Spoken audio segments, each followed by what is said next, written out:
BRS నా దారిలోకి రావాల్సిందే. బీసీ రిజర్వేషన్లపై ఆర్డినెన్స్ సరైనదే అన్ని తెలిసే బీఆర్ఎస్ వ్యతిరేకిస్తుంది. నిపుణులతో చర్చించాకే నేను మద్దతిచ్చా. మల్లన్న వ్యాఖ్యలపై స్పందించకపోవడం దారుణం. దీన్ని ఆ పార్టీ నేతల విజ్ఞతకే నేను వదిలేస్తున్నా. బనకచెర్లను అప్పనంగా చంద్రబాబు చేతిలో పెట్టారు. రేవంత్ రెడ్డి వెంటనే రాజీనామా చేయాలి. ఎమ్మెల్సీ కవిత వ్యాఖ్యలు. ఈ ఆమె మాటిని ఇప్పుడు ఎమ్మటే రాజీనామా చేస్తాడు. ఎట్లా మరిగా? తెలంగాణలో మొత్తం ఎలక్షన్లు వస్తాయి. ఇక నిన్ను మీ అయ్యా మీ అన్ననే పట్టించుకుంటలేరు. మల్లన్న వ్యాఖ్యలంటే మల్లన్న వ్యాఖ్యలు ఏం చేసిండు? మల్లన్న వ్యాఖ్యలు ఏం చేసిండు? చదువు రాను అని ఉత్తరం వస్తానంట, ఉత్తరం పట్టుకొని ఏడుస్తుంటాడట. ఏమైంది అంటే చుట్టూ వాళ్ళు కూడా చదువు రానోళ్ళే. అంటే ఆ తెలంగాణ సామెతలకు తెలవనోళ్ళు. ఎందుకు ఏడుస్తున్నావు అంటే వాడు ఏడుస్తున్నా, నేను ఏడుస్తున్నా, వీడు ఏడుస్తున్నా, నేను ఏడుస్తున్నా అని అందరు ఏడుస్తుంటారు.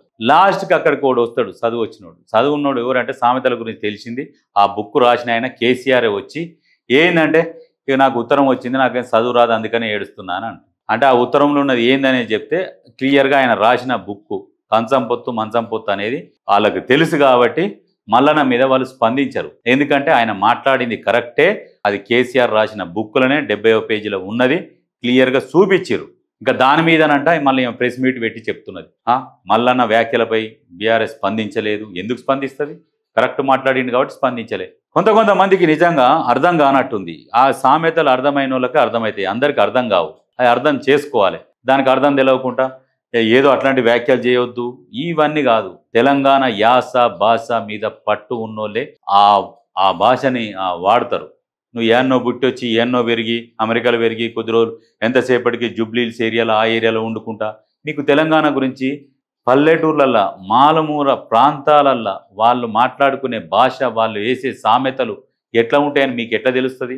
ఒక్కొక్క జిల్లాలో ఒక్కొక్క రకంగా ఉంటుంది. మీకు వాటి గురించి అవగాహన లేదు, ఒప్పుకోవాలి. నేను తెలంగాణ అని మీరు చెప్పుకుంటానికి కూడా మీకు అర్హతనే లేదు.